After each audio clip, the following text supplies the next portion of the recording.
ಅಸಂತುಷ್ಟೋ ದ್ವಿಜೋನಃ ಸಂತುಷ್ಟಸ್ತು ಮಹೀಪತಿ. ಜ್ಞಾನಿಯಾದವನು ಯಾವತ್ತೂ ಅಸಂತೃಪ್ತಿ ವ್ಯಕ್ತಪಡಿಸಬಾರ್ದು. ನನಗೇನು ಸಿಕ್ಕಿದೆ ಅಷ್ಟು ಸಾಕು ಅಂತ. ಆದರೆ ಆಡಳಿತಗಾರನಾದವನು ಸಂತೃಪ್ತಿಯನ್ನು ವ್ಯಕ್ತಪಡಿಸಬಾರ್ದು. ಆಡಳಿತಗಾರ ಸಂತೃಪ್ತನಾಗಿ ಬಿಟ್ಟರೆ ಅವನ ಕಥೆ ಮುಗಿದಂತೆ, ಆತ ಹಾಳಾದಂತೆ ಅಂತ ಒಂದು ಸುಭಾಷಿತ. ಅಂದರೆ ಸಂಪತ್ತನ್ನು, ರಾಷ್ಟ್ರದ ಸಂಪನ್ಮೂಲವನ್ನು ಮತ್ತಷ್ಟು ಅಭಿವೃದ್ಧಿ ಮಾಡಿ ಅದನ್ನು ದೇಶದ ಅಭಿವೃದ್ಧಿಯಾಗಿ ಬಳಕೆ ಮಾಡಿ ಅಂತ ಅದಕ್ಕೆ ಅರ್ಥ. ಆದರೆ ಲೋಭ ಇರಬಾರ್ದು, ಸ್ವಂತಕ್ಕಾಗಿ ಲೋಭ ಇರಬಾರ್ದು. ಅಧಿಕಾರವನ್ನು ಯಾವುದೇ ಅಧಿಕಾರ ಬರಲಿ, ಅದು ತೀರಾ ಸಣ್ಣ ಮಟ್ಟದ ಅಧಿಕಾರದಿಂದ ಹಿಡಿದು ರಾಷ್ಟ್ರಪತಿ ಪ್ರಧಾನಮಂತ್ರಿಗಳ ತನಕ ಬೇಕಾದಷ್ಟು ದೊಡ್ಡ ಅಧಿಕಾರ ಇರಲಿ, ಆ ಎಲ್ಲ ಅಧಿಕಾರಗಳನ್ನು ಜನಸಾಮಾನ್ಯರ ಉಪಯೋಗಕ್ಕಾಗಿ, ಸಮಾಜ ಹಿತಕ್ಕಾಗಿ ಬಳಸ್ತೇನೆ ಅನ್ನುವಂಥ ಎಚ್ಚರ ಇರಬೇಕು ಹೊರತು ಲೋಭ ಇರಬಾರ್ದು. ಆ ಲೋಭವನ್ನು ದೂರ ಇಡು. ಭಯಂ, ಯಾರ ಬಗ್ಗೆನೂ ಭಯ ಬೇಡ, ಯಾಕೆ ಸಂಕೋಚ ಬೇಡ. ರಾಜನಾದವನು ನಿಷ್ಠನಾಗಿರಬೇಕಾಗ್ತದೆ. ದಂಡ ಯಾರಿಗೆ ಕೊಡಬೇಕು, ಯಾರನ್ನು ಶಿಕ್ಷೆಗೆ ಒಳಪಡಿಸಬೇಕು, ಅವರನ್ನು ನಿರ್ಭೀತನಾಗಿ ಶಿಕ್ಷೆಗೆ ಒಳಪಡಿಸಬೇಕು. ಯಾರ ಬಗ್ಗೆನೂ, ಯಾವ ಭೂಗತ ಶಕ್ತಿಗಳ ಬಗ್ಗೆನೂ, ಯಾವ ದುಷ್ಟ ಶಕ್ತಿಗಳ ಬಗ್ಗೆನೂ, ಭೂಗತ ಇರ್ಬೋದು, ಭೂಮಿ ಒಳಗಿದ್ದಿರ್ಬೋದು, ಭೂಮಿ ಮೇಲಿಂದಿರ್ಬೋದು, ಯಾವ ದುಷ್ಟ ಶಕ್ತಿಗಳಿಗೂ, ಸಮಾಜಘಾತಕವಾದಂಥ ಶಕ್ತಿಗಳಿಗೂ ಕೂಡ ಆತ ಭಯ ಪಡಬಾರದು. ನಿರ್ದಾಕ್ಷಿಣ್ಯವಾಗಿ ಆ ಶಕ್ತಿಗಳನ್ನು ಹಸಕ್ಕೆ ಹಾಕಿ ಸಮಾಜದ ಏಳಿಗೆಯನ್ನು ಆತ ಸಾಧಿಸಬೇಕು. ಕ್ರೋಧ, ವಿಪರೀತವಾದ ಸಿಟ್ಟಿರಬಾರದು. ಸಿಟ್ಟು ಏನು ಮಾಡಬೇಕು ಏನು ಮಾಡಬಾರ್ದು ಅನ್ನುವಂಥ ವಿವೇಚನೆಯನ್ನೆಲ್ಲ ತೊಡೆದು ಹಾಕ್ತದೆ. ಹಾಗಾಗಿ ಸಿಟ್ಟನ್ನು ದೂರ ಇಡಬೇಕು. ಶೋಕ, ಯಾವ ಸಂಗತಿಯ ಬಗ್ಗೆ ಶೋಕ ಇಡಬೇಕು, ದುಃಖ ಯಾವುದ್ರ ಬಗ್ಗೆ ಇರಬೇಕು ಅದ್ರ ಬಗ್ಗೆ ದುಃಖ ಇರಬೇಕು. ವ್ಯರ್ಥವಾದಂಥ ಸಂಗತಿಗಳ ಬಗ್ಗೆ ಆತ ಶೋಕ ಮಾಡಬಾರ್ದು. ನಿಂದೆ ಪ್ರವರ್ತನ, ಒಟ್ಟಾರೆ ಹೇಯವಾದಂತಹ ನಿಂದವಾದಂಥ ಯಾವ ಚಟುವಟಿಕೆಯಲ್ಲೂ ಕೂಡ ಆತ ಭಾಗವಹಿಸಬಾರದು. ವೇದ ವಿತ್ತ ಯತೀನಾಂಚ ಸಾಧೂನಾಂ ಮಾನಭಂಜನಂ, ಇದನ್ನು ಮಾಡಬಾರ್ದು. ವೇದ ಇದು ಶಾಸ್ತ್ರಗಳೇನಿವೆ, ಶಾಸ್ತ್ರ ಪುರಾಣಾದಿಗಳು, ಅವುಗಳ ವಿರುದ್ಧ, ಅವುಗಳಿಗೆ ವಿರೋಧ ವ್ಯಕ್ತಪಡಿಸಬಾರ್ದು. ವಿಪ್ರರು ಅಂದರೆ ಬ್ರಾಹ್ಮಣರು ಅಂತ ಅರ್ಥ, ಅಂದರೆ ಜ್ಞಾನಿಗಳು ಅಂತ ಅರ್ಥ. ಅವರು ಯಾವುದೇ ಜಾತಿಯಲ್ಲಿರಲಿ, ಯಾವುದೇ ಪಂಥದಲ್ಲಿರಲಿ, ಜ್ಞಾನಿಗಳಾದವರಿಗೆ, ಭಗವಂತನ ಭಕ್ತರಾದವರಿಗೆ ವಿರುದ್ಧವಾಗಿ ನಡ್ಕೊಳ್ಬಾರ್ದು. ಅವರ ವಿರೋಧವನ್ನು ಕಟ್ಕೊಳ್ಬಾರ್ದು, ಅವರಿಗೆ ಸಂಕಟ ಆಗುವಂತೆ ವರ್ತಿಸಬಾರ್ದು. ಯತಿಗಳು ಅಂದರೆ ಸನ್ಯಾಸಿಗಳು, ಅವರಿಗೆ ಸಾಧುಗಳು ಅಂದರೆ ಸಜ್ಜನರು. ಮಾನಭಂಜನಂ, ಅವರ ಮರ್ಯಾದೆಗೆ ಯಾವುದೇ ರೀತಿಯಾದಂಥ ಭಂಗವನ್ನು ತರಬಾರದು. ನಿಂದ, ಇನ್ನೊಬ್ಬರ ಬಗ್ಗೆ ನಿಂದೆ ಮಾಡೋದು, ಇನ್ನೊಬ್ಬರನ್ನು ವ್ಯರ್ಥವಾಗಿ ಟೀಕೆ ಮಾಡೋದು, ಇಂಥದನ್ನು ಬಿಡಬೇಕು.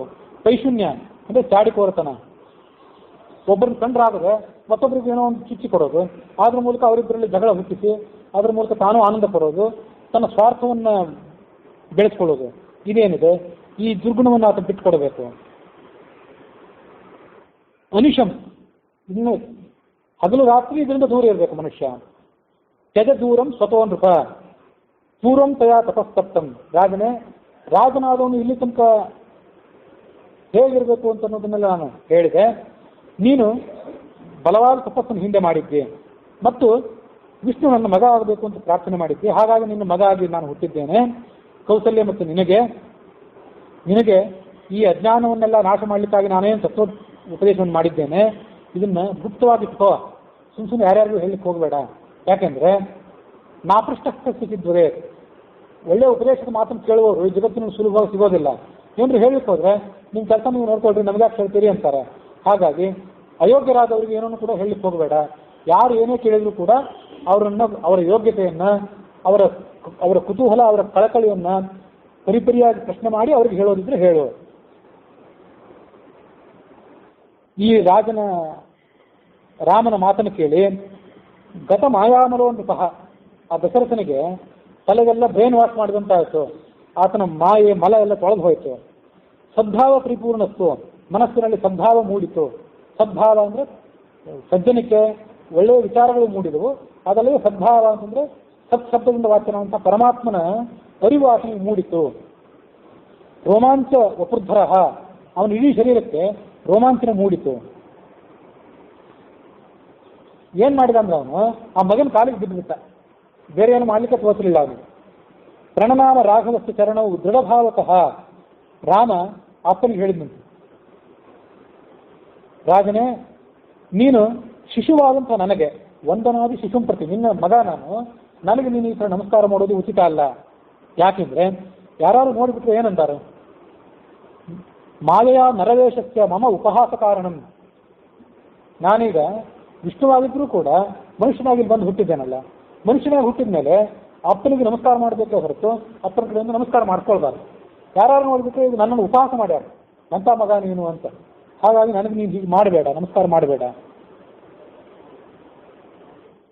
ನೀನು ಅಷ್ಟು ನನ್ನ ಬಗ್ಗೆ ಭಕ್ತಿಯನ್ನು ಮಾಡೋದೇ ಇದ್ರೆ ಮನಸ್ಸೇವತ್ತು ಮಾಂ ನಿತ್ಯಂ, ಮನಸ್ಸಿನಲ್ಲಿ ಆ ಭಕ್ತಿಯನ್ನು ಮಾಡುವ. ಭಜ ಭಾವೇನ ಸಾಧನಂ, ಮನಸ್ಸಿನಿಂದ ಅಂತಃಕರಣದಿಂದ ಆದರದಿಂದ ಕೂಡಿದವನಾಗಿ ನನ್ನನ್ನು ಸೇವೆ ಮಾಡು. ಮಚ್ಚಿತ್ತಾಹ ಮದ್ದತ ಪ್ರಾಣಾಹ ಅಂತ ಭಗವದ್ಗೀತೆಯಲ್ಲಿ ಮಾತಿದೆಯಲ್ಲ, ಅದರಂತೆ ಈ ಆನಂದ ರಾಮಾಯಣದಲ್ಲಿ ಮಚ್ಚಿತ್ತಃ, ಮನಸ್ಸನ್ನು ನನ್ನಲ್ಲೇ ನೆಡು. ಅಷ್ಟೇ ಅಲ್ಲ, ನೀನು ಪ್ರಾಣವನ್ನು ಕೂಡ ನನ್ನಲ್ಲೇ ನೆಡು. ಪ್ರಾಣ ಅಂದ್ರೆ ಉಸಿರಾಟ ಅಂತ ಅರ್ಥ ಅಲ್ಲ. ಪ್ರಾಣ ಅಂದ್ರೆ ನೀನು ಒಳಗಿನ ಆತ್ಮ ಅಂತ ಅರ್ಥ. ಆತ್ಮವನ್ನು ನನ್ನಲ್ಲಿ ಸ್ಥಿರವಾಗಿ ಮಾಡುವ. ಮೈ ಭಕ್ತಿಂ ದೃಢಾಂ ಕುರು, ನನ್ನಲ್ಲಿ ದೃಢವಾದಂಥ ಭಕ್ತಿಯನ್ನು ತೋರಿಸು. ಹೀಗೆ ಆ ರಾಮ ಅಪ್ಪನಾದಂಥ ದಶರಥನಿಗೆ ಹೇಳಿ ಅಲ್ಲಿಂದ ಮುಂದೆ ತೆರಳಿದ. ರಥವನ್ನೇರಿ ತನ್ನ ಮನೆಗೆ ತೆರಳಿದ. ರಾಮ ಏನ್ ಮಾಡ್ತಿದ್ದ ಅಂದ್ರೆ, ಆತನ ದಿನಚರಿ ಹೇಗಿತ್ತು ನಿನ್ನೆಲ್ಲ ಅದನ್ನು ಶ್ರವಣ ಮಾಡಿದ್ದೀವಿ. ಒಮ್ಮೊಮ್ಮೆ ಸೀತೆಯನ್ನು ಕರ್ಕೊಂಡು, ಸೀತೆಗೆ ಯಾವಾಗಾದ್ರೂ ಅಡುಗೆ ಮಾಡೋದು ಬೇಜಾರಾಗಿದ್ದಾಗ ಆ ಸೀತೆಯನ್ನು ಕರ್ಕೊಂಡು ನಡಿ ನಿಮ್ಮ ಅತ್ತೆ ಮನೆಗೆ ಹೋಗಿ ಬರೋಣ ಅಂತ ಹೋಗಿ ಬರ್ತಿದ್ದ. ಕೌಸಲ್ಯ ಮನೆಗೆ ಬಂದು ಅಲ್ಲಿ ಆ ಸೀತೆಯ ಜೊತೆಗೆ ಭೋಜನ ಮಾಡ್ತಿದ್ದ. ಮತ್ತೆ ಕೆಲವೊಮ್ಮೆ ಅಣ್ಣ ತಮ್ಮಂದಿರಾದಂತಹ ಲಕ್ಷ್ಮಣ ಭರತ ಶತ್ರುಘ್ನರ ಮನೆಗೇನೆ ಸಪತ್ನೀಕನಾಗಿ ಹೋಗ್ತಿದ್ದ. ಕದಾ ಪಂತವು ಪಿತುಸ್ವಯಂ, ಕೆಲವೊಮ್ಮೆ ಅಪ್ಪನ ಮನೆಗೆ ಹೋಗಿ ಅಪ್ಪನ ಜೊತೆಗೆ ಪಂಕ್ತಿಯಲ್ಲಿ ಕೂತ್ಕೊಳ್ತಿದ್ದ. ಪಂಕ್ತವು ಪಿತುಸ್ವಯಂ. ಕದಾ ದಶರಥಂ ತಾಪಂ ಭೋಜನಾರ್ಥಂ ನಿಜೇ ಗೃಹ, ಮತ್ತೊಮ್ಮೆ ಅಪ್ಪನಾದಂತಹ ದಶರಥನನ್ನ ಪ್ರಾಯ ಆತನ ಪತ್ನಿಯಾದಂತಹ ಪಟ್ಟದರಸಿಯಾದ ಕೌಸಲ್ಯನ್ನು ತನ್ನ ಮನೆಗೆ ಕರೆಸ್ತಿದ್ದ. ಅಲ್ಲೇ ಅವರಿಗೆ ಭೋಜನ ಏರ್ಪಡಿಸ್ತಿದ್ದ. ಭಾರ್ಯಾ ಪುತ್ರಾದಿವಿನಿಯುಕ್ತಂ, ಬರೇ ಅಪ್ಪನೊಬ್ಬನಲ್ಲ, ಅವನ ಎಲ್ಲ ಅರಸಿಯರು. ಎಷ್ಟು ಜನ ಪತ್ನಿಯರು ಅವನಿಗೆ ಅಂದ್ರೆ, ವಾಲ್ಮೀಕಿ ರಾಮಾಯಣದಲ್ಲಿ ಹೇಳುವಂತೆ 350, ಆನಂದ ರಾಮಾಯಣದಲ್ಲಿ ಹೇಳುವಂತೆ 700 ಜನ ಅವನಿಗೆ ಪತ್ನಿಯರಿದ್ರು ಅಂತ ಈ ಮಾತಿದೆ. ಆ ಎಲ್ಲ ಪತ್ನಿಯರನ್ನ, ಮಕ್ಕಳನ್ನ, ಪೌರರನ್ನ, ಜನಸಾಮಾನ್ಯರು ಪ್ರಜೆಗಳೇನಿರ್ತಿದ್ರು ಅವರನ್ನು ಭೋಜನಕ್ಕೆ ಕರೀತಿದ್ರ, ಬ್ರಾಹ್ಮಣರನ್ನು ಕರೀತಾ ಇದ್ದ. ಮುದಾ ರಾಮ ಸಮಾಹೂಯ, ಸಂತೋಷದಿಂದ ಅವರನ್ನೆಲ್ಲ ಕರೀತಿದ್ದ. ಭೋಜಯಾಮಾಸ ಸಾದರಂ, ಆದರಪೂರ್ವಕವಾಗಿ ಅವರಿಗೆ ಭೋಜನ ಮಾಡಿಸ್ತಿದ್ದ. ಎಷ್ಟೋ ಬಾರಿ ಕಾಡಿನಲ್ಲಿದ್ದಂಥ ತಪೋವನದಲ್ಲಿದ್ದಂತಹ ಋಷಿಮುನಿಗಳು ರಾಮನ ದರ್ಶನಕ್ಕಾಗಿ ಅಯೋಧ್ಯ ನಗರಿಗೆ ಬಂದು ರಾಮನ ಅರಮನೆಯೊಳಗೆ ಪ್ರವೇಶ ಮಾಡ್ತಿದ್ರು. ದ್ವಾರಪೈಹಿ ಅನಿಷೇಧಿತಾಹ, ಎಂದೂ ರಾಮನ ದ್ವಾರಪಾಲಕರು ಋಷಿಮುನಿಗಳಿಗೆ ಬಂಧನ ಮಾಡುವವರಲ್ಲ. ಋಷಿಮುನಿಗಳು ಬಂದ್ರೆ ರಾಮನ ದ್ವಾರ ಯಾವತ್ತೂ ಅವರಿಗೆ ತೆರೆದದ್ದು. 100 ಸಂಖ್ಯೆಯಲ್ಲಿ ಬಂದು ರಾಮನನ್ನು ಭೇಟಿ ಮಾಡಿ, ಆತನ ಸ್ತೋತ್ರ ಮಾಡಿ, ಆತನ ಆತಿಥ್ಯವನ್ನು ಸ್ವೀಕಾರ ಮಾಡಿ, ಸಂತುಷ್ಟವಾದಂತಹ ಮನಸ್ಸಿನಿಂದ ಸಪ್ತ ಪಂಚದಿನಾನ್ನೇವ, ಒಂದು 5-6 ದಿವಸ 6-7 ದಿವಸ ಅವನ ಮನೆಯಲ್ಲೇ ಇದ್ದು ಪುಣ್ಯ ಕಥಾದಿವಿ, ನಾನಾ ರೀತಿಯಾದಂಥ ಕಥೆಗಳನ್ನ ರಾಮನಿಗೆ ಹೇಳಿ, ಅಲ್ಲಿಂದ ಅವರು ರಮಯಿತ್ವ ರಮಾನಾಥಂ ಜಗ್ಮುಸ್ವಂಸಂ ವರಾಶ್ರಯಂ, ರಾಮ ಅನ್ನೋ ಶಬ್ದಕ್ಕೊಂದು ಅರ್ಥ ಹೇಳಿದ್ನಲ್ಲ ಹಿಂದೆ. ರಮಂತೆ ಯೋಗಿನಃ ಅಸ್ಮಿನ್ನಿತೆ, ಯೋಗಿಗಳಾದವರು, ಮಹಾಭಕ್ತರಾದವರು ಈ ಭಗವಂತನ ಸನ್ನಿಧಾನಕ್ಕೆ ಬಂದು ಅಲ್ಲಿ ಸಂತೋಷ ಪಡ್ತಾರಂತೆ. ತಮ್ಮ ದುಃಖಗಳನ್ನೆಲ್ಲ ಬದಿಗಿಟ್ಟು ಅಲ್ಲಿ ಸಂತೋಷ ಪಡ್ತಾರೆ. ಆ ಕಾರಣಕ್ಕಾಗಿ ಅವನಿಗೆ ರಾಮ ಅಂತ ಹೆಸರು. ಇಲ್ಲಿ ಇನ್ನೊಂದು ಮಾತಿದೆ, ರಮಯಿತ್ವ ರಮಾನಾಥಂ, ಆ ಯೋಗಿಗಳು ತಪಸ್ವಿಗಳಾದವರು ಕಾಡಿನಿಂದ ಬಂದು ರಾಮನ ಅರಮನೆಗೆ ಬಂದು ರಾಮನಿಗೆ ಸಂತೋಷ ಕೊಟ್ಟು ಹೋಗ್ತಿದ್ರು. ರಮ್ಯತೆ ಯೋಗಿ ಬಿಹಿ, ಯೋಗಿಗಳಿಗೆ ಸಂತೋಷ ಕೊಡ್ತಾನೆ ಅನ್ನೋ ಕಾರಣಕ್ಕಾಗಿಯೂ ರಾಮ, ಯೋಗಿಗಳ ಪುರಾಣ ಪುಣ್ಯ ಕಥೆಗಳನ್ನು ಕೇಳಿ ಅವರ ಸಹವಾಸದಲ್ಲಿ ತಾನು ಸಂತೋಷ ಪಡ್ತಾನೆ ಅನ್ನೋ ಕಾರಣಕ್ಕಾಗಿಯೂ ಆತ ರಾಮ. ಆತ ರಮಾನಾಥ, ರಮೆಗೆ ಆತ ಒಡೆಯ. ಸ್ವಂ ವರಾಶ್ರಯಂ, ತಮ್ಮ ಮನೆಗೆ ಅವರು ಹೊರಟು ಹೋಗ್ತಿದ್ರು. ಯತ್ರ ಯತ್ರ ಹಿ ರಾಮಸ್ಯ ಪ್ರೀತಿಂ ಜ್ಞಾತ್ವ ವಿದೇಹದ, ವಿದೇಹನ ಮಗಳಾದಂತಹ ಸೀತೆಗೆ ರಾಮನ ಹೃದಯದಲ್ಲಿದ್ದಂಥದ್ದು ಎಲ್ಲವೂ ಕೂಡ ಸುಲಭವಾಗಿ ತಿಳಿತಿತ್ತು ಅಂತ ನಾವು ನಿನ್ನೆ ನೋಡಿದ್ವಿ. ರಾಮನಿಗೆ ಅವಳ ಹೃದಯದಲ್ಲಿ ತಿಳಿತಿತ್ತು, ಅವಳಿಗೆ ರಾಮನ ಹೃದಯದಲ್ಲಿ ತಿಳಿತಿತ್ತು. ತಿಳಿದು ಅದರಂತೆ ಅವನು ಏನು ಹೇಳದೆ ಆ ಕಾರ್ಯವನ್ನು ಮಾಡಿಬಿಡ್ತಿದ್ಲು. ಕಷ್ಟ ಚಕಾರ ಸಾಧ್ಯ ಆದಂಥ ಅವಳು ಆ ಎಲ್ಲ ಕೆಲಸಗಳನ್ನು ಕೂಡ ಹಾಸ್ಯ ಕ್ರೀಡಾ ಆಸನಾಧಿಕಂ, ನನ್ನ ಹೆಂಡತಿ ನಗನಗ್ತಾ ಇರಬೇಕು ಅಂತ ಆ ರಾಮನಿಗೆ ಏನಾದ್ರು ಭಾವನೆ ಬಂದ್ರೆ ತಿಳ್ಕೊಂಡು ಅದನ್ನು ನೋಡಿ ನಗುತ್ತಿದ್ಲು. ಕ್ರೀಡಾ, ಯಾವುದೇ ರೀತಿಯಾದಂಥ ಮನರಂಜನೆಯನ್ನು ಹೆಂಡತಿ ಮಾಡಬೇಕು ಅಂತ ಅವನಿಗೆ ತಲೆಯಲ್ಲಿ ಬಂದರೆ ಅದನ್ನು ತಿಳ್ಕೊಂಡು ಆ ಥರದ ಮನರಂಜನೆ ಮಾಡ್ತಿದ್ಲು. ನಿನ್ನೆ ಅದು ಬಂದಿದೆ, ಹಾಸ್ಯ ಸಂಗೀತ ಕೌತುಕೈ ಅಂತ ಬಂತು ನಿನ್ನೆ. ರಾಮನು ಕೂಡ ತೀರಾ ಬಿರುಸಾದಂಥ ಗಂಭೀರವಾದಂತಹ ಸ್ವಭಾವವುಳ್ಳವನಾಗಿರಲಿಲ್ಲ. ಅವನು ತನ್ನ ಸ್ವಭಾವದಿಂದ, ತನ್ನ ಹಗುರವಾದಂತಹ ಸ್ವಭಾವದಿಂದ ಪತ್ನಿಯಾದಂಥ ಸೀತೆಗೆ ಹಾಸ್ಯ ಸಂಗೀತ ಇತ್ಯಾದಿಗಳನ್ನು ಮಾಡಿ ಅವಳು ಮನರಂಜನೆ ಮಾಡ್ತಿದ್ದ ಅಂತ ನಿನ್ನೆ ಬಂತು. ವಿವಾಹಾನಂತರಂ ರಾಮ ಸಮಾಹ 12 ಸೀತೆಯ, 12 ವರ್ಷ ವಿವಾಹದ ಬಳಿಕ ಆತ ಅಲ್ಲಿ ಕಳೆದ. 12 ವರ್ಷ ಅಂತ ಅನ್ನೋದು ಸುಮ್ಮನೆ ನಿನ್ನೆ ಹೇಳಿದೆ ನಾನು. 12 + 11, ಮದುವೆ ಆದಮೇಲೆ 11 ವರ್ಷ, ದಾಂಪತ್ಯ ಪ್ರಾರಂಭ ಆದಮೇಲೆ ಮತ್ತೆ 12 ವರ್ಷ ಅಂತ ಹೇಳಿದೆ. ಒಟ್ಟು 23 ವರ್ಷ ಕಾಲ ಆ ಸೀತೆಯ ಜೊತೆಗೆ ಮದುವೆ ಆದಮೇಲೆ ಆತ ಅಲ್ಲಿದ್ದ. ರಮಯಾಮಾಸ ಸಾಕೇತೆ ಮಹಾಕ್ರೀಡಾ ಪುರಸ್ಸರಂ, ಆತ ಆಡ್ತಿದ್ದೆಲ್ಲವೂ ಕೂಡ ಕ್ರೀಡೆ ಅದೇ, ಅದೇನು ಜಾತ ಲೀಲೆ ಅಂತದ್ದು. ಸಹಸ್ರ ವರ್ಷೈರ್ವಿಜ್ಞೇಯಂ ಶ್ರೇಷ್ಠಂ ವರ್ಷೇ ಕೃತಯುಗೆ, ಕಲಿಯುಗದ 1000 ವರ್ಷಗಳೇನಿವೆ ಅದು ಸತ್ಯಯುಗದ ಅಂದರೆ ಕೃತಯುಗದ 1 ವರ್ಷಕ್ಕೆ ಸಮಾನ. ಕಲಿಯುಗದ 100 ವರ್ಷಗಳು ಅದು ತ್ರೇತಾಯುಗದ 1 ವರ್ಷಕ್ಕೆ ಸಮಾನ. ಕಲಿಯುಗದ 12 ವರ್ಷಗಳು ದ್ವಾಪರಯುಗದ 1 ವರ್ಷಕ್ಕೆ ಸಮಾನ ಅಂತ ಹೀಗಿದೆ. ಹೀಗೆ ಅನೇಕ ವರ್ಷಗಳ ಕಾಲ ಆತ ಸೀತೆಯವರನ್ನ ಅಲ್ಲಿ ನಿಂತು ಸುಖ ಅನುಭವಿಸಿದ. ಹೀಗೆ ಏವಂ ಶ್ರೀರಾಮಚಂದ್ರೇಣ ಭೋಗಾಹ ಭುಕ್ತಾಹ ಸರ್ವೋಪಮಾಹ, ದೇವತೆಯಂತೆ ನಾನಾ ಥರದ ಭೋಗಗಳನ್ನು ಅನುಭವಿಸಿದ. ಆ ರಾಮ ಅಯೋಧ್ಯೆಯಲ್ಲಿದ್ದಾಗ ಯಾವ್ಯಾವ ಋತುವಿನಲ್ಲಿ ಯಾವ್ಯಾವ ಫಲ ಬಿಡಬೇಕೋ, ಯಾವ್ಯಾವ ಪುಷ್ಪ ಬಿಡಬೇಕೋ ಅದೆಲ್ಲವೂ ಕೂಡ ಅಲ್ಲಿ ಕಾಣಿಸ್ಕೊಳ್ತಿತ್ತು. ಎಲ್ಲಿಯೂ ಅತಿಯಾದ ಮಳೆ ಇರಲಿಲ್ಲ, ಮಳೆಯ ಕೊರತೆ ಇರಲಿಲ್ಲ, ಕಳ್ಳರ ಭಯ ಇರಲಿಲ್ಲ, ಹಿಂಸೆ ಇರಲಿಲ್ಲ. ಯುಧಾಜಿತ್ ಅಂತ ಹೇಳಿ ಕೈಕೇಯಿಯ ಅಣ್ಣ ಒಬ್ಬ ಏನಿದ್ನಲ್ಲ, ಅವನು ಭರತನನ್ನು ಕರ್ಕೊಂಡು ಹೋಗಬೇಕು ಅಂತ ಅಲ್ಲೇ ಬಂದಿದ್ನಲ್ಲ, ಅವನು ಭರತ ಶತ್ರುಘ್ನರನ್ನ ಜೊತೆ ಮಾಡಿ ತನ್ನ ರಾಜ್ಯಕ್ಕೆ ಕರ್ಕೊಂಡು ಹೋದ. ಕೌತುಕೇನ ನೃಪಂ ದೃಷ್ಟ ಕೈಕೈ ಪ್ರಣಿಪತ್ಯಚ, ರಾಜನಾದಂಥ ದಶರಥನಿಗೆ ಸಹೋದರಿಯಾದಂಥ ಕೈಕೈಗೆ ನಮಸ್ಕಾರ ಮಾಡಿ ಭರತ ಶತ್ರುಘ್ನರನ್ನ ಆತ ಅಲ್ಲಿಂದ ಕರ್ಕೊಂಡು ಹೋದ. ಏವಂ ರಾಮಸ್ಯ ಮಾಂಗಲ್ಯಂ, ಇದೇನಿದೆ ರಾಮನ ವಿವಾಹದ ಕಥೆ, ಆತ ಗೃಹಸ್ಥ ಧರ್ಮವನ್ನು ಸುಖವಾಗಿ ಆಚರಣೆ ಮಾಡಿದ ಕಥೆ ಏನಿದೆ, ಇದು ಬಾಲತ್ವೇಪಿ ಸುಖಾವಹಂ, ಅಥವಾ ಸಣ್ಣವನಾಗಿದ್ದಾಗಲೂ ದೊಡ್ಡವನಾಗಿದ್ದಾಗಲೂ ಕೂಡ ಅದೆಲ್ಲರಿಗೂ ಕೂಡ ಸುಖವನ್ನು ಕೊಡುವಂಥದ್ದು. ಇದನ್ನು ಯಾರು ಶ್ರವಣ ಮಾಡ್ತಾರೆ ಅವರಿಗೆ ಎಂದೂ ಯಾವ ರೀತಿಯಾದಂಥ ಮಂಗಲದ ಭಯವೂ ಕೂಡ ಅಮಂಗಲದ ಭಯವಿಲ್ಲ. ಶಿವ ಪಾರ್ವತಿಗೆ ಹೇಳಿದ, ಪಾರ್ವತಿ ನೀನು ಏನೇನು ಕಥೆ ಕೇಳಿದೆ ಆ ಎಲ್ಲ ಕಥೆಯನ್ನು ಕೂಡ ವಿಸ್ತಾರವಾಗಿ ನಾನು ಹೇಳಿದ್ದೇನೆ. ರಾಮೇಣ ಆಚರಿತಂ ಯಶ್ಚ, ರಾಮ ಏನೇನು ಆಚರಣೆ ಮಾಡಿದ ಅದನ್ನೆಲ್ಲವನ್ನು ಕೂಡ ನಾನು ನಿನಗೆ ಹೇಳಿದ್ದೇನೆ, ಅದೆಲ್ಲವೂ ಕೂಡ ಮಂಗಲದಾಯಕವಾದದ್ದು. ಬಾಲಲೀಲಾದಿ ಕೌತುಕಂ, ಬಾಲಲೀಲೆಯಿಂದ ಆರಂಭ ಮಾಡಿಕೊಂಡು ಆತ ವಿವಾಹ ಆಗಿದ್ದ ತನಕ ಎಲ್ಲ ರೀತಿಯಾದಂಥ ಸಂಗತಿಗಳನ್ನು ಕೂಡ ನಾನು ನಿನಗೆ ಹೇಳಿದೆ.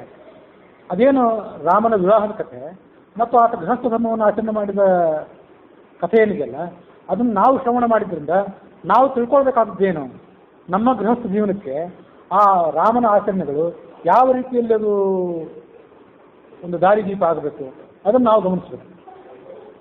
ರಾಮ ಸೀತೆಯ ಜೊತೆ ಅಂಥ ವೈಭವ ಜೀವನ ನಡೆಸಿದ, ಅಂಥ ಅನುರಾಗದ ಜೀವನ ನಡೆಸಿದ, ಕೃಷ್ಣ ರುಕ್ಮಿಣಿಯ ಜೊತೆ ನಡೆಸಿದ ಅಂದರೆ ಅದು ಅವರಿಗೆ ಸಾಧ್ಯ ಆಗುವಂಥದ್ದು, ನಮ್ಮಂಥ ಜನಸಾಮಾನ್ಯರಿಗೆ ಸಾಧ್ಯ ಆಗುವಂಥದ್ದಲ್ಲ ಅಂತ ಅದನ್ನು ನಾವು ತಿಳ್ಕೊಳ್ಬೇಕು. ಸಾಧ್ಯ ಆಗುವಂಥದ್ದಲ್ಲ ಅನ್ನೋ ಕಾರಣಕ್ಕಾಗಿ ನಾವು ವಿಷಾದ ಪಡಬೇಕಾಗಿಲ್ಲ. ಯಾಕೆಂದರೆ ನಾವು ರಾಮ ಅಲ್ಲ, ನಮ್ಮ ಪತ್ನಿ ಸೀತೆ ಅಲ್ಲ. ಹಾಗಲ್ಲದೇ ಇದ್ರೂ ಕೂಡ ನಾವು ವಿಷಾದಕ್ಕೊಳಗಾಗಬೇಕಾಗಿಲ್ಲ. ಅವರು ರಾಮ ಸೀತೆಯರಾದ್ರಿಂದ ಕೃಷ್ಣ ರುಕ್ಮಿಣಿಯರಾದ್ರಿಂದ ಆ ಥರ ಜೀವನ ನಡೆಸಿದ್ರು, ನಾವು ಜನಸಾಮಾನ್ಯರಾದ್ರಿಂದ ಹೀಗೆ ಜೀವನ ನಡೆಸ್ತೇವೆ. ಹಾಗಾಗಿ ನಮ್ಮ ಮಿತಿಯನ್ನು ನಾವು ತಿಳ್ಕೊಳ್ಬೇಕು. ಸಂಸ್ಕೃತದಲ್ಲಿ ಗೃಹಸ್ಥಾಶ್ರಮಕ್ಕೆ ಸಂಬಂಧಪಟ್ಟಂತೆ ಒಂದು ಸುಂದರವಾದಂಥ ಸುಭಾಷಿತ ಏನಂದರೆ, ಸಾನಂದಂ ಸದನಂ, ಮನೆ ಆನಂದಕರವಾಗಿದೆ, ಮಕ್ಕಳಿಗೆ ಒಳ್ಳೆ ಬುದ್ಧಿ ಇದೆ, ಸುತಾಷ್ಟ ಸುಧೀಯ ಶಾಂತ ನ ದುರ್ಭಾಷಿಣಿ, ನಿಮ್ಮ ಹೆಂಡತಿ ನಿಮಗೆಂತೂ ಕೆಟ್ಟ ಮಾತನಾಡುವಳಲ್ಲ, ಒಳ್ಳೆ ಸಜ್ಜನರು ಮಿತ್ರರಿದ್ದಾರೆ, ನಿಮಗೆ ಬೇಕಾದಷ್ಟು ದುಡ್ಡಿದೆ, ಸ್ವಯೋಷಿತಿ ರತಿ, ನಿಮ್ಮ ಕಣ್ಣು ನಿಮ್ಮ ಹೆಂಡತಿಯನ್ನು ಬಿಟ್ಟು ಬೇರೆ ಕಡೆ ತಿರುಗೋದಿಲ್ಲ ಯಾವತ್ತು, ಆಜ್ಞಾಪರ ಸೇವಕಾಹ, ಕೈಗೊಂದು ಕಾಲಿಗೊಂದು ಆಳಿದೆ, ನಿತ್ಯ ಬಂದವರಿಗೆ ಆತಿಥ್ಯ ಮಾಡ್ತೀರಿ, ಯಾಕೆ ಬಂದ್ರಪ್ಪ ಇಲ್ಲಿ ಅತಿಥಿಗಳು ಅಂತ ಅನ್ಕೊಳ್ಳೋದಿಲ್ಲ, ಶಿವಪೂಜನ ನಿತ್ಯ ಭಗವಂತನ ಪೂಜೆ ಮಾಡ್ತೀರಿ, ನಿತ್ಯ ಒಳ್ಳೆಯ ಭೋಜನವನ್ನು ಮೃಷ್ಟಾನ್ನ ಭೋಜನವನ್ನು ಪರಿವಾರ ಸಮೇತರಾಗಿ ಭೋಜನ ಮಾಡ್ತೀರಿ, ಸಜ್ಜನದ ಸಮಾಗಮ ಇದೆ ನಿಮಗೆ ದಿವಸ. ಹೀಗಿದ್ರೆ ಸ್ವರ್ಗೋ ಗೃಹಸ್ಥಾಶ್ರಮ, ಇದನ್ನು ನಾವು ಗೃಹಸ್ಥಾಶ್ರಮ ಏನಿದೆ ಸ್ವರ್ಗ ಅಂತ ಅನ್ಬೇಕು. ಇದಕ್ಕೆ ಮೆಚ್ಚಿದ ಮಡದಿ ಇರಲು ವೆಚ್ಚಕ್ಕೆ ತಕ್ಕ ಹೊನ್ನಿರಲು ಸ್ವರ್ಗಕ್ಕೆ ಕಿಚ್ಚು ಹಚ್ಚೆಂದ ಸರ್ವಜ್ಞ ಅಂತ ಏನಿದೆ ಆ ಮಾತು ಈ ಸಂಸ್ಕೃತದ ರೂಪಾಂತರ. ಇದು ಹೀಗೆ ಸುಭಾಷಿತ ಹೇಳ್ತದೆ, ಹೌದು, ಇದೊಂದು ಆದರ್ಶ ಸ್ಥಿತಿ. ಹೀಗೆಲ್ಲರೂ ಇರ್ತಾರೆ ಅಂತಿಲ್ಲ, ಹೀಗಿದ್ರೆ ಸುಖ, ಹೌದು, ಅದು ಹೀಗೆಲ್ಲರೂ ಹೀಗಿರ್ತಾರೆ. ಇಲ್ಲಿ ಇನ್ನೊಂದು ಶ್ಲೋಕ ಇದೆ ಗೃಹಸ್ಥಾಶ್ರಮದ ಯಾತನೆಗಳನ್ನು ವರ್ಣನೆ ಮಾಡಲಿಕ್ಕೆ. ಯಾರೋ ಕವಿಗೆ ನಮ್ಮಂಥ ನಿಮ್ಮಂಥ ಯಾತನೆಗಳನ್ನು ಆತನು ಅನುಭವಿಸಿದ್ದಿರ್ಬೋದು. ಕ್ರೋಶಂತ ಶಿಶವಃ, ಮನೆಯಲ್ಲಿ 4-6 ಜನ ಮಕ್ಕಳು, ಒಂದು ಒಳಗೆ ಮುಗಿಸಿದ್ರೆ ಮತ್ತೊಂದು ಅಳ್ಳಿಕ್ಕೆ ಶುರು ಮಾಡ್ತೀವಿ, ನಿಮ್ಮ ಪ್ರಾಣ ತಿಂತು. ಮನೆ ತುಂಬೆಲ್ಲ ನೀರು ಚೆಲ್ಲಿಬಿಟ್ಟಿವೆ, ಎಲ್ಲಿ ಓಡಾಡಿದ್ರು ನೀವು ಜಾರಿ ಬೀಳುವಂತೆ ನೀರು. ಪಂಕಾವೃತಂ ಚಾಂಗಣಂ, ತುಂಟರಾದ ಮಕ್ಕಳು ಮನೆ ಅಂಗಳವನ್ನೆಲ್ಲ ಕೆಸರು ಮಾಡಿ ಇಟ್ಬಿಟ್ಟಿದ್ದಾರೆ, ಹೊಲಸೆದ್ದು ಹೋಗಿದೆ. ಶಯ್ಯ ದಂಶವತಿ, ಮನೆ ಒಳಗೆ ಬಂದು ಆರಾಮಾಗಿ ಮಲ್ಕೊಳ್ಳೋಣ, ಒಳಗೆ ಸಗಣಿ ನಿಮ್ಮ ಹಾಸಿಗೆಯಲ್ಲಿ. ರೂಕ್ಷ ಮಶನಂ, ಹಸಿದಿದೆ ಒಳ್ಳೆ ಊಟ ಹಾಕು ಅಂತಂದ್ರೆ ನೀವೇನು ಭಾಳ ದೊಡ್ಡ ಶ್ರೀಮಂತರು ಅಲ್ಲದೆ ಇರ್ಬೋದು, ಅಕಸ್ಮಾತ್ ಕೆಲವರಿಗೆ ಬಡತನ ಇರ್ಬೋದು, ಕೆಲವರು ಶ್ರೀಮಂತರಿದ್ರು ಕೂಡ ಸರಿಯಾಗಿ ಊಟ ಮಾಡ್ತೀವಿ ಅಂತಂದ್ರೆ ಸಿಗೋದಿಲ್ಲ. ರೂಕ್ಷ ಮಶನಂ, ಒಣ ಭೋಜನ, ಒಣ ರೊಟ್ಟಿ ತಿನ್ನಬೇಕಾಗ್ತದೆ. ಧೂಮೇನ ಪೂರ್ಣಂ ಗೃಹಂ, ಅಡಿಗೆ ಮನೆಗೆ ಬಂದು ಊಟಕ್ಕೆ ಕೂತ್ಕೋತೀನಿ ಎಲ್ಲ ಕಡೆ ಹೊಗೆ, ಕಣ್ಣು ಉರಿ ಮನಸ್ಸಿಗೂ ಉರಿ. ಭಾರ್ಯ ನಿಷ್ಠುರ ಭಾಷಿಣಿ, ಹೀಗ್ಯಾಕೆ ಮಾತಾಡ್ತೀನಿ ಅಂತ ಏನಾರು ಅವಳಿಗೆ ಅಂದುಬಿಟ್ರೆ ಮದ್ದಿನ ಬಾಯಿಗೆ ಬೆಂಕಿ ಇತ್ತಂತೆ, ಮುಗಿದೋಯ್ತು, ಸೋಪು ಸಿಡೀತು. ನಿಷ್ಠುರ ಭಾಷಿಣಿ ನಿಮ್ಮ ಪತ್ನಿ. ಅವಳಷ್ಟೇ ಅಲ್ಲ, ಪ್ರಭುರಪಿ ಕ್ರೋಧೇನ ಪೂರ್ಣಸ್ತದ. ಹೆಂಡತಿ ಆದವಳು ಏನೋ ಒಂದು ಮಾತು ಗಂಡನಿಗೆ ಹೇಳಬೇಕು ಅಂತಂದ್ರೆ ಆ ಗಂಡ ಯಾವಾಗಲೂ ಪ್ರಭು ಅಲ್ಲ ಅವನು, ಯಾಕಂದ್ರೆ ಯಜಮಾನ, ಯಾವಾಗಲೂ ಅವನಿಗೆ ಕ್ರೋಧ, ಮೈ ತುಂಬ ಉರಿ ಅವನಿಗೆ. ಎಲ್ಲಕ್ಕಿಂತ ದೊಡ್ಡ ಸಂಕಟ ಏನಂದ್ರೆ ನಾನಂ ಶೀತಲವಾರಿನ, ಭಯಂಕರ ಚಳಿಗಾಲ, ಎಲ್ಲ ಥರದ ಅನುಕೂಲ ಇದೆ, ಸ್ನಾನ ಮಾಡ್ತೀನಿ ಅಂತ ಹೋದ್ರೆ ಬಿಸಿನೀರಿಲ್ಲ, ತಣ್ಣೀರಿನಲ್ಲಿ ಸ್ನಾನ. ಸ್ನಾನಂ ಶೀತಲವಾರಿನ ಹಿ ಸತತಂ, ದಿವಸ ಇದೇ ಕತೆ. ದಿಗ್ ಗೃಹಸ್ಥಾಶ್ರಮ, ಈ ಗೃಹಸ್ಥಾಶ್ರಮಕ್ಕೆ ಧಿಕ್ಕಾರ ಅಂತ ಯಾವನೋ ಕವಿ ನಿಮ್ಮ ಪರಿಸ್ಥಿತಿನೇ ಅನುಭವಿಸುತ್ತಿರ್ಬೋದು. ಇವೆಲ್ಲ ಶ್ಲೋಕಗಳನ್ನ ಯಾಕೆ ಹೇಳಿದೆ ಅಂದರೆ ಆ ಶ್ಲೋಕಗಳಲ್ಲಿ ಒಂದು ತಾತ್ವಿಕತೆ ಹುದುಗಿದೆ. ರಾಮನ ಕತೆ ಹೀಗಿರಲಿಲ್ಲ. ಆತ ಎಂಥ ಭೋಜನ ಮಾಡ್ತಿದ್ದ, ಅವನ ಉಪಹಾರ ಹೇಗಿತ್ತು, ಅದನ್ನ ವೈಭವ ಹೇಗಿತ್ತು ಅಂತೆಲ್ಲ ನಿನ್ನೆ ನಾವು ಶ್ರವಣ ಮಾಡಿದ್ವಿ. ಬಂಗಾರದ ತಟ್ಟೆಗಳಲ್ಲಿ ಆತ ಕೂತು ಊಟ ಮಾಡ್ತಿದ್ದ, ನಿತ್ಯವೂ 100 ಜನ ಆತನ ಜೊತೆಗೆ ಇರ್ತಿದ್ರು ಅಂತೆಲ್ಲ ನಾವು ಶ್ರವಣ ಮಾಡಿದ್ವಿ. ಅಷ್ಟಾದ್ರೂ ಇದು ನಾವು ಇರೋದೇನ್ರಿ, ಈ ಸಂಸಾರ ಏನಿದೆ ಇದ್ರ ಇಟಿವಿಟಿ ಇಷ್ಟೇ ಅಂತ ತಿಳ್ಕೊಳ್ಬೇಕು ನಾವು. ನಿಷ್ಠುರ ಭಾಷಣೆ, ಹೆಂಡತಿ ಆದವಳು ನಿಷ್ಠುರ ಭಾಷಣೆ, ಗಂಡ ಸಿಟ್ಟು ಮಾಡ್ಕೊಳ್ಳೋನು ಅಂತೆಲ್ಲ ಹೇಳಿದೆ. ನಾವು ತಿಳ್ಕೊಳ್ಬೇಕೇನಂತಂದ್ರೆ ಒಂದು ನಡೆದ ಸಂಗತಿನೇ ಹೇಳ್ತೇನೆ, ಹೆಸರು ಸ್ಥಳಗಳು ಬದಲಾವಣೆ ಮಾಡಿ ಹೇಳ್ತೀನಿ ಅಷ್ಟೇ. ಒಬ್ಬ ಜ್ಯೋತಿಷಿಗಳ ಪಕ್ಕದಲ್ಲಿ ಕೂತ್ಕೊಂಡಿದ್ದೆ, ಆ ಜ್ಯೋತಿಷಿಗಳು ಏನು ಹೇಳ್ತಾರೆ ಅಂತ ನೋಡಬೇಕು ಅಂತ ನನಗೊಂದು ಕೆಟ್ಟ ಕುತೂಹಲ. ಅವ್ರ ಎದುರಿಗೆ ಯಾರೋ ಒಂದು 2 ಜಾತಕ ತಂದ್ರು, ನಮ್ಮ ಹುಡುಗನಿಗೆ ಈ ಹುಡುಗಿ ಜೊತೆ ಮದುವೆ ಮಾಡ್ಬೇಕಂತ ಮಾಡಿದ್ದೀವಿ, ಸ್ವಲ್ಪ ನೋಡಿ ಹೇಳ್ರಿ ಅಂದ್ರೆ. ಆ ಜ್ಯೋತಿಷಿಗಳು ಅದನ್ನೆಲ್ಲ ನೋಡಿ ಗೃಹ ಮೈತ್ರಿ ಇಲ್ಲ ಮಾಡಬೇಡಿ ಅಂದರು. ಈ ಹುಡುಗಿಗೆ ಗೃಹ ಮೈತ್ರಿ ಇಲ್ಲ, ಗುಣಗಳು ಕೂಡಿ ಬರಬೇಕು, ಗೃಹ ಮೈತ್ರಿ ಇರಬೇಕು ಅಂದ್ರೆ ಮದುವೆ ಮಾಡಿ. ಇಲ್ಲಂದ್ರೆ ಅವರು ಜಗಳ ಆಡ್ತಾರೆ. ನಾಳೆ ಯಾಕಾರು ಇವಳನ್ನ ಮದುವೆ ಮಾಡ್ಕೊಂಡು ಅಂತ ಅವನಂತಾನೆ, ಈ ಗಂಡ ನನಗೆ ಯಾಕಾರು ಗಂಟು ಬಿದ್ನು ಅಂತ ಅವಳು ಅಂತಾಳೆ, ಹಾಗಾಗಿ ಇದು ಬೇಡ ಅಂತ ಅವ್ರಂತ. ಆಯ್ತು, ಬಂದವ್ರು ಎದ್ದು ಹೋದ್ರು. ಆ ಜ್ಯೋತಿಷಿ ನಾನು ಕೇಳಿದೆ, ಆಯ್ತು ಗೃಹ ಮೈತ್ರಿ ಇದ್ದದ್ದು ಕಡೆ 24-25 ಗುಣ ಕೂಡಿ ಬಂದ ಕಡೆ 100 ಮದುವೆಗಳನ್ನು ಹೇಳಿ ನೀವು ಮಾಡ್ತಿರ್ಬೋದು, ಅವೆಲ್ಲ ಮದುವೆಗಳು ಈಗ ಹೇಗಿದೆ ಅಂತ ನಾನು ಕೇಳಿದೆ ಅವ್ರನ್ನ. ಅವ್ರೇನು ಹೇಳಿಲ್ಲ, ಸುಮ್ಮನೆ ನಕ್ಕು ಸುಮ್ಮನೆ ಆಗ್ಬಿಟ್ರಷ್ಟೇ. ಇವನು ಕುಚ್ಚೋದೇ ಪ್ರಶ್ನೆಗೆ ನಾನೇ ಉತ್ತರ ಕೊಡಬೇಕಾಗಿಲ್ಲ, ಯಾಕಂದ್ರೆ ಸಂಸಾರ ಇರೋದೇ ಆಗಿದೆ. ನಿಮ್ಮ ಜಾತಕ ಕೂಡಿ ಬಂದಿರ್ಬೋದು, ಅವ್ರನ್ನೂ ಕೂಡಿ ಬರ್ಬೋದು, ಇನ್ನೊಬ್ರದ್ದು ಕೂಡಿ ಬಂದಿಲ್ಲದೆ ಇರ್ಬೋದು. ಆ ಕೂಡಿ ಬಂದಿಲ್ಲದೆ ಇದ್ದವರಿಗೂ ಕೂಡಿ ಬಂದವ್ರಿಗೂ ಎಷ್ಟು ವ್ಯತ್ಯಾಸ? ಅವರೇನು ಕೃಷ್ಣ ರುಕ್ಮಿಣಿ ಅಂತಿದ್ದಾರೇನು? ನೀವು ಹಾಗಿಲ್ಲೇನು? ಏನೂ ಇಲ್ಲ. ಕೂಡಿ ಬಂದವ್ರದ್ದು ಕೂಡಿ ಬರದೇ ಇರೋದು ಎಲ್ಲರದ್ದು ಕಥೆ ಒಂದೇ ಅಂತ ಮಾತ್ರ ನೀವು ಜಾತಕ ನೋಡಬೇಡಿ ಅಂತ ಹೇಳಲಿಲ್ಲ ನಾನು. ತಾತ್ವಿಕತೆ ತಿಳ್ಕೋಬೇಕೇನೆಂದ್ರೆ ಮನುಷ್ಯ ಇಂಥ ಎಲ್ಲ ಸಂದರ್ಭಗಳನ್ನ ತತ್ವಜ್ಞಾನದ ಪೂರ್ವಕವಾಗಿ ಎದುರಿಸಬೇಕು. ಈಗ ಕೂಡಿ ಬಂದ್ರೂ ಕೂಡಿ ಬರದೇ ಇದ್ರು. ಈಗೊಂದು 2-3 ತಿಂಗಳಿಂದ ಒಬ್ಬೊಂದು ಊರಿನಲ್ಲಿ ಒಬ್ಬರು ಹಿರಿಯರು ಹೇಳಿದರು, ಅವರಿಗೆ 82 ವರ್ಷ, ಅವ್ರ ಹೆಂಡತಿಗೆ 75 ಇದ್ದಿರ್ಬೇಕು. ಇಬ್ಬರು ಜಗಳಾಡ್ತೀವಿ, ನಮಗೆ ಕೂಡಿ ಬಂದಿರಲಿಲ್ಲ ಜಾತಕ, ಅದು ಮಾಡ್ಕೊಂಡಿದ್ದೀವಿ ಅಂತ. ನಾ ಕೂಡಿ ಬಂದವ್ರನ್ನ ಎಲ್ಲರಿಗೂ ನನಗೆ ಗೊತ್ತು ಬಿಡ್ರಿ ಅಂತ ಹೇಳಿದೆ ನಾನು. ಕೂಡಿ ಬಂದವರು ಜಗಳ ಆಡ್ತಾರೆ, ನೀವು ಕೂಡಿ ಬರದೇ ಇದ್ದವರು ಜಗಳ ಆಡ್ತಿದ್ದೀರಿ. ಜಗಳ ಆಡದೇ ಇದ್ದವ್ರು ಯಾರಿದ್ದಾರೆ? ಆ ಜಗಳ ಆಡದೇ ಇರ್ಲಿಕ್ಕೆ ಆಗಬೇಕಾದ್ರೆ ಅವ್ರು ರಾಮ ಸೀತೆಯರಾಗಿರ್ಬೇಕಷ್ಟೇ, ಕೃಷ್ಣ ರುಕ್ಮಿಣಿಯರಾಗಿರ್ಬೇಕು ಅಂತ ನಾನು ಹೇಳಿದೆ. ಈ ಎಲ್ಲ ತತ್ವಜ್ಞಾನದ ಒಂದು ಹಿನ್ನೆಲೆ ನಂಬಿದ್ದೇನೆ. ಜೀವನದಲ್ಲಿ ಎದುರಾಗುವಂಥ ಸಂದರ್ಭಗಳನ್ನು ನಾವು ಸುಲಭವಾಗಿ ಎದುರಿಸ್ತೇವೆ. ನಾವೇನು ಮಾಡ್ತಿದ್ದೀವಿ ಅಂತಂದರೆ, ಹೆಂಡತಿಯರಾದವರು ಗಂಡನಿಂದ, ಮಕ್ಕಳಿಂದ, ಸುತ್ತಮುತ್ತಲ ವಾತಾವರಣದಿಂದ ಸುಖವನ್ನು ಡಿಮ್ಯಾಂಡ್ ಮಾಡ್ತಿದ್ದೀವಿ. ಸುಖವನ್ನು ನಾವು ಅವ್ರಿಗೆ ಕೊಡ್ಲಿಕ್ಕೆ ಪ್ರಯತ್ನ ಪಡ್ತಿಲ್ಲ. ಗಂಡನಾದವನು ಹೆಂಡತಿಯಿಂದ, ಮಕ್ಕಳಿಂದ, ಸುತ್ತಮುತ್ತಲಿನ ವಾತಾವರಣದಿಂದ ಸುಖವನ್ನು ಡಿಮ್ಯಾಂಡ್ ಮಾಡ್ತಿದ್ದಾನೆ. ತಾನು ಸುಖ ಕೊಡಬೇಕು ಅಂತ ಪ್ರಯತ್ನ ಮಾಡ್ತಿಲ್ಲ. ಇವನು ಸುಖ ತಗೊಳ್ಬೇಕು, ಎಳ್ಕೋಬೇಕು ಅಂತ ಪ್ರಯತ್ನ ಪಡ್ತಿದ್ದಾನೆ. ಅವರು ಎಳ್ಕೋಬೇಕು ಅಂತಂತಾರೆ, ಇವರು ಎಳ್ಕೋಬೇಕು ಅಂತಂತಾರೆ. ಹಾಗಿದ್ದ ಸೋಲುವವರು ಯಾರು? ಯಾರೂ ಸೋಲುವವರಿಲ್ಲ, ಇಬ್ಬರು ಸಂಕಷ್ಟಕ್ಕೊಳಗಾಗಿದ್ದಾರೆ. ಇದು ನಮ್ಮ ಗೃಹಸ್ಥಾಶ್ರಮ ಇತಿಮಿತಿ ಇದೆ. ಗೃಹಸ್ಥಾಶ್ರಮವನ್ನು ಬೇಕಾದಷ್ಟು ಕಡೆ, ಎಲ್ಲ ಕಡೆ ಹೊಗಳಿ ಬೇಕಾದಷ್ಟು ಶ್ಲೋಕ ಇದೆ. ಸುಭಿಕ್ಷಂ ನಿಶಕೆ ಕೃಷಕೆ ನಿತ್ಯಂ. ನೀವು ಕೃಷಿಕರಾಗಿದ್ದರೆ ನಿಮ್ಮ ಮನೆಯಲ್ಲಿ ನಿತ್ಯ ಸುಭಿಕ್ಷ ಅಂತದ್ದು. ನೀವು ಆರೋಗ್ಯಶಾಲಿಗಳಾಗಿದ್ದರೆ ನಿತ್ಯ ಸುಖ. ಭಾರ್ಯಾ ಭರ್ತು ಪ್ರಿಯಾಯಸ್ಯ ತಕ್ಕೆ ನಿತ್ಯೋತ್ಸವಂ ಗೃಹಂ. ಇದೆಂಥ ಮಾತು ಅಂದರೆ, ನಿಮ್ಮ ಮನೆಯಲ್ಲಿ ನಿಮಗೆ ಮೆಚ್ಚಿದ ಮಡದಿ ಇದ್ದರೆ ನಿತ್ಯೋತ್ಸವ, ನಿಮಗೆ ಹಬ್ಬ ಯಾಕೆ, ಹುಣ್ಣಿಮೆ ಯಾಕೆ, ನಿಮಗೆ ನಿತ್ಯ ಹಬ್ಬ. ಹೆಂಡತಿಯೊಬ್ಬಳು ಮನೆಯೊಳಗಿದ್ದರೆ ಹುಣ್ಣಿಮೆ ಹೋಳಿಗೆ ದೀಪ ಅಂತ ಕವಿ ಏನಾಡಿದ್ಮೇಲೆ ಅದೆಲ್ಲ ಈ ಸಂಸ್ಕೃತದ ಇನ್ನೊಂದು ರೂಪ ಅಷ್ಟೇ. ಎಲ್ಲ ಈ ಸಂಸ್ಕೃತ ಸುಭಾಷಿತಗಳಲ್ಲಿ ಬಂದದ್ದೇ ಅದು. ಇಂಥ ಸುಭಾಷಿತಗಳನ್ನು ಕವಿಗಳು ರಚನೆ ಮಾಡಿದರು. ಯಾಕೆಂದರೆ ಸಂಸಾರ ಅಶಾಶ್ವತ, ಸಾರ ಇಲ್ಲ ಅಂತ ಹೆದರು ದೂರ ಹೋಗಬೇಡಿ. ಅಂದೇನು ಸ್ಮಶಾನದಲ್ಲಿ ಮನೆ ಕಟ್ಕೊಂಡು ಅಲ್ಲಿರೋರಿದ್ದೀರೇನು? ಇಲ್ಲೇ ಇರಬೇಕಲ್ಲ ನೀವು.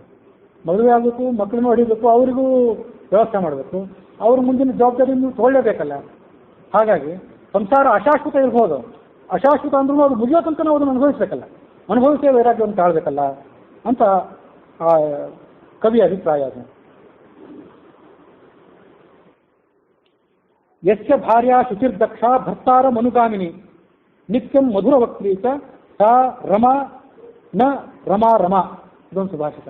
ಲಕ್ಷ್ಮೀದೇವಿ ಅಂತ ಎಲ್ಲಿದ್ದಾಳೆ? ಸ್ವರ್ಗಲೋಕದಲ್ಲೋ ವೈಕುಂಠದಲ್ಲೋ ಇದ್ದಾಳೆ ಅಂತ ತಿಳ್ಕೋಬೇಡಿ. ಲಕ್ಷ್ಮೀದೇವಿ ಅವಳು ನಿಮ್ಮ ಮನೆಯಲ್ಲೇ ಇದ್ದಾಳೆ. ಗಂಡಸರಿಗೆ ಹೇಳಿದ ಮಾತಿದು. ನಿಮ್ಮ ಹೆಂಡತಿ ಬಗ್ಗೆ ನಿಮ್ಗೆ ಕಂಪ್ಲೇಂಟ್ ಬೇಡ. ಯಾಕೆಂದರೆ ಯಸ್ಯ ಭಾರ್ಯಾ ಶುಚಿರ್ದಕ್ಷ, ಅವಳು ಅಂತರಂಗ ಬಹಿರಂಗ ಶೌಚವನ್ನು ಕಾಪಾಡಿಕೊಂಡಂಥವಳು, ದಕ್ಷಳಾದವಳು, ಸಾಮರ್ಥ್ಯ ಇದ್ದವಳು, ಮನೆಯನ್ನು ಅಂತರಿಸಿಕೊಂಡು ಹೋಗುವಂಥವಳು, ನಿತ್ಯಂ ಮಧುರ ವಕ್ರಿ, ಮಧುರವಾದ ಮಾತನಾಡುವವಳಾಗಿದ್ದರೆ ಸಾ ರಮ, ಅವಳೇ ಲಕ್ಷ್ಮಿ. ಆ ವೈಕುಂಠದಲ್ಲೇ ಲಕ್ಷ್ಮಿ ಇದ್ದಾಳಲ್ಲ, ಅವಳು ಲಕ್ಷ್ಮಿ ಅಲ್ಲವೇ ಅಲ್ಲ ಅಂತ ಹೇಳ್ತದೆ ಒಂದು ಸುಭಾಷಿತ. ಅದನ್ನು ಉತ್ಪ್ರೇಕ್ಷೆ ಮಾಡಿ ಹೇಳ್ತದೆ. ನಿತ್ಯಂ ಸ್ನಾತ ಸುಗಂಧಾಚ, ಪತ್ನಿ ಹೇಗಿರಬೇಕು ಅಂದರೆ ಅವಳು ಸ್ನಾನ ಮಾಡ್ತಿರ್ಬೇಕು, ಸುಗಂಧ, ಅವಳ ಒಳಗಿನ ವ್ಯಕ್ತಿತ್ವದ ಸುಗಂಧ ಎಲ್ಲ ಕಡೆ ಹರಡಿರಬೇಕು, ಹೊರಗಿನ ವ್ಯಕ್ತಿತ್ವವು ಕೂಡ ಸುಗಂಧಪೂರ್ಣವಾಗಿರಬೇಕು. ಅದು ನಮ್ಮ ಸಂಸ್ಕೃತಿಯನ್ನು ಸೂಚನೆ ಮಾಡ್ತದೆ. ಇವತ್ತಿಗೀಗ ಹೊರಗಿನ ಸುಗಂಧವೂ ಇಲ್ಲ ನಮ್ಮಲ್ಲಿ, ಒಳಗಿನ ಸುಗಂಧವೂ ಇಲ್ಲ. ಹಾಗಾಗಿಬಿಡ್ತದೆ. ಅಂತರಂಗದ ಸುಗಂಧವೂ ನಮ್ಮನ್ನು ನೋಡಿದವರಿಗೆ ಬರೋದು, ಅನುಭವಕ್ಕೆ ಬರೋದಿಲ್ಲ. ಹೊರಗಿನ ಸುಗಂಧ, ಹೂ, ಮಾಲೆ ಅವೂ ಇಲ್ಲ. ಸುಗಂಧಾಟ ನಿತ್ಯಂ ಪ್ರಿಯವಾದಿನಿ, ಅವಳು ಯಾವತ್ತೂ ಪ್ರಿಯವಾದಿನಿ ಆಗಿರಬೇಕು. ಅಲ್ಪಸು ಮಿತವಸ್ತ್ರೀ, ಮಿತವಾಗಿ ಮಾತಾಡಬೇಕು, ಹಿತಮಿತವಾದಂಥ ಭೋಜನವನ್ನು ಮಾಡಬೇಕು. ದೇವತಾಸ ನ ಮಾನುಷಿ ಅಂತ ಸ್ತ್ರೀ ನಿಮ್ಮ ಮನೆಯಲ್ಲಿದ್ದರೆ ಅವಳು ಮನುಷ್ಯಳೇ ಅಲ್ಲ, ಅವಳು ದೇವತೆ. ಆ ಹೆಂಡತಿಯನ್ನು ದೇವತೆ ಅಂತ ತಿಳ್ಕೊಂಡು ನೀವು ಅವಳಿಗೆ ಪೂಜೆ ಮಾಡಿ ಅವಳಿಗೆ ಗೌರವ ಕೊಡಿ ಅಂತ ಹೇಳ್ತೀವಿ ಶಾಸ್ತ್ರ. ಇವೆಲ್ಲ ಮಾತುಗಳೇನಿದೆ, ಹಾಗೆ ನೋಡಿದ್ರೆ ಇವೆಲ್ಲ ಮಾತುಗಳು ಪೂರ್ಣವಾಗಿ ಅನ್ವಯ ಆಗೋದು ಸ್ವಯಂ ಲಕ್ಷ್ಮೀದೇವಿಗಷ್ಟೇ. ನಿತ್ಯಂ ಸ್ನಾತ ಸುಗಂಧಾಚ ಅಂತ ಅದ್ಭುತವಾದಂಥ ಸುಗಂಧ ಯಾರಿಗಿದ್ದಿತ್ತು? ಯಾ ಸುಗಂಧಾಸ್ಯನಾಸಾದಿ ನವದ್ವಾರ ಕಿಲೇನಯ ದುರಾದರ್ಶ ಸರ್ವಸಸ್ಯೋದಯಾರ್ಥಂ ಯಾ ಕರಿಷಿಣಿ ಅಂತೇಳಿ ಶ್ರೀ ಗುಣದರ್ಪಣದಲ್ಲಿ ವಾದಿರಾಜ ರಚನೆ ಮಾಡಿದ್ರಲ್ಲಿ ಕೇಳ್ತೇವಲ್ಲ, ಅಂಥ ಅದ್ಭುತವಾದ ಸುಗಂಧ ಯಾರಿಗಿದ್ದು ಅವಳಿಗೆ ಮಾತ್ರ ಇರ್ಲಿಕ್ಕೆ ಸಾಧ್ಯ. ಸಾಮಾನ್ಯ ಸ್ತ್ರೀಯರಿಗೆ ಅದು ಇರ್ಲಿಕ್ಕೆ ಸಾಧ್ಯ ಇಲ್ಲ. ಆದರೆ ಅದು ನಮ್ಮ ಆದರ್ಶ ಆಗಬೇಕು. ಈ ಸಂಸಾರ ಎಲ್ಲ ಅಸಾರ ಅಂತ ಸನ್ಯಾಸಿಗಳಾದವರಿಂದಲೇ ತಿಳ್ಕೋಬೇಕು. ವೈರಾಗ್ಯದ ಒಣ ವೈರಾಗ್ಯದ ಉಪದೇಶ ಮಾಡ್ತಿರ್ತಾರಲ್ಲ, ಅವರೆಲ್ಲ ಈ ಮಾತು ಕೇಳಬೇಕು. ಏನಂದರೆ ಅಸಾರೇ ಅಸಾರಭೂತೇ ಸಂಸಾರೇ, ಸಂಸಾರ ಎಲ್ಲವೂ ಕೂಡ ಅಸಾರವಾದದ್ದು. ಇದರಲ್ಲಿ ನಿಜವಾದ ಸಾರ, ನಿಜವಾದ ಸ್ವಾರಸ್ಯ ಇರೋದು ಎಲ್ಲಿ ಅಂದರೆ ಸ್ತ್ರೀ ನಿತಂಬಿನಿ. ಹಾಗಾಗಿಯೇ ಇತಿ ಸಂಚಿಂತ ವೈ ಶಂಭು ಅರ್ಧಾಂಗೆ ಪಾರ್ವತಿ ದಧೌ. ಅದಕ್ಕಾಗಿ ಶಿವ ಏನು ಮಾಡಿದಾದ್ರೆ ಪಾರ್ವತಿಯನ್ನು ಮದುವೆ ಮಾಡಿಕೊಂಡು ಅವಳನ್ನು ಪಕ್ಕದಲ್ಲಿ ಇಟ್ಕೊಳ್ಳಿಲ್ಲ, ತನ್ನ ಒಳಗೆ ಇಟ್ಕೊಂಡ್ಬಿಟ್ಟ. ತನ್ನ ಅರ್ಧದ ಅಂಗದಲ್ಲೇ ಅವಳನ್ನು ಇಟ್ಕೊಂಡ. ದೂರ ಇಟ್ಕೊಳ್ಳೋದು ಯಾಕೆ? ಇಡೀ ಜಗತ್ತೆಲ್ಲ ಅಶಾಶ್ವತವಾದಂಥ ಈ ಸಂಸಾರದಲ್ಲಿ ಪತ್ನಿ ಪಕ್ಕದಲ್ಲಿರೋದು, ಅಲ್ಲೆಲ್ಲೋ ಪಕ್ಕದಲ್ಲಿರೋದು ಬೇಡ, ತನ್ನ ಒಳಗೆ ಇರಬೇಕು ಅಂತ ಅರ್ಧಾಂಗದಲ್ಲಿ ಆಕೆಯನ್ನು ಇಟ್ಕೊಂಡ್ಬಿಟ್ಟ ಮತ್ತು ಮತ್ತೊಂದು ಸುಭಾಷಿತ ಅದನ್ನು ತಿಳಿಸ್ತದೆ. ಇದನ್ನು ನೀವಂತೂ ಕೇಳಿದ್ದೀರಿ. ನ ಗೃಹಂ ಗೃಹಮಿತ್ಯಾಹು ಗೃಹಿಣೀ ಗೃಹ ಮುಚ್ಚತೆ. ಮನೆ ಅಂದರೆ ಅದು ಮನೆ ಅಲ್ಲ. ಮನೆ ಇಲ್ಲದೇ ಇದೆ, ಹೆಂಡತಿ ಇಲ್ಲದೇ ಇದ್ದರೆ ಆ ಮನೆ ಏನಿದೆ ಅದು ಕಾಂತಾರ. ಗೃಹಂತು ಗೃಹಿಣೀಹೀನಂ ಕಾಂತಾರಾದ ತಿರುಚತೆ. ಮನೆಯಲ್ಲಿ ಹೆಂಡತಿ ಇಲ್ಲದೇ ಇದ್ದರೆ ಅದು ಕಾಡಿಗಿಂತ ಅದು ಕಡೆ. ಹಾಗಾಗಿ ಗೃಹಿಣಿ ಇದ್ದರೆ ಅದು ಮನೆ. ಕಾರ್ಯೇಶು ದಾಸಿ ಕರ್ಣೇಶು ಮಂತ್ರಿ ಅಂತ ಶ್ಲೋಕವನ್ನಂತೂ ಬೇಕಾದಷ್ಟು ಬಾರಿ ಹೇಳಿದ್ದೇನೆ. ಹೀಗೆ ನಮ್ಮ ಪರಂಪರೆಯಲ್ಲಿ ಕವಿಗಳು ಸಾಧಾರಣ ಸುಭಾಷಿತಗಳನ್ನು ಹೇಳಿದರು. ಅದಲ್ಲದೆ ರಾಮಕೃಷ್ಣಾದಿಗಳ ಗೃಹಸ್ಥ ಧರ್ಮದ ವೈಭವವನ್ನು ಕೂಡ ಎಲ್ಲ ಹೇಳಿದರು. ಯಾಕೆ ಹೇಳಿದರು ಅಂದರೆ ಅವರು ವೈಭವವನ್ನು ಕೇಳಿ ರಾಮಕೃಷ್ಣಾದಿಗಳ ಬಗ್ಗೆ ಭಕ್ತಿ ಬರಲಿ ಅಂತ ಒಂದು ಕಾರಣ. ಅವರು ದೇವರಾದಿಂದ ಹಾಗಿದ್ದಾರೆ, ನಾವು ಮನುಷ್ಯರಾದಿಂದ ಹೀಗಿದ್ದೇವೆ ಅನ್ನುವಂಥ ಇತಿಮಿತಿಯನ್ನು ನೀವು ತಿಳ್ಕೊಂಡು ಧರ್ಮದ ಮಾರ್ಗವನ್ನು ಹಿಡಿದು ಪರಮಾತ್ಮ ಕಡೆ ಮುಖವನ್ನು ತಿರುಗಿಸಿರಿ ಅಂತ ನಮ್ಮನ್ನು ಪ್ರೇರೇಪಿಸುವ ಸಲುವಾಗಿ ಆ ಉದ್ದೇಶಕ್ಕಾಗಿ ಇವೆಲ್ಲ ವರ್ಣನೆಗಳೇನಿದೆ, ಈ ವರ್ಣನೆಗಳನ್ನು ನಾವು ಕಥೆಯ ಹಿನ್ನೆಲೆಯಲ್ಲಿ ತಿಳ್ಕೊಳ್ಬೇಕು. ಹೀಗೆ ಶತಕೋಟಿ ರಾಮಾಯಣದಲ್ಲಿ ಸೇರಿದಂಥ ಆನಂದ ರಾಮಾಯಣದಲ್ಲಿ ಸಾರಕಾಂಡದಲ್ಲಿ ರಾಮನ ದಿನಚರಿ ವರ್ಣನೆ ಎನ್ನುವಂಥ 5ನೇ ಸರ್ಗ ಅಲ್ಲಿಗೆ ಮುಕ್ತಾಯ ಆಗಿದೆ.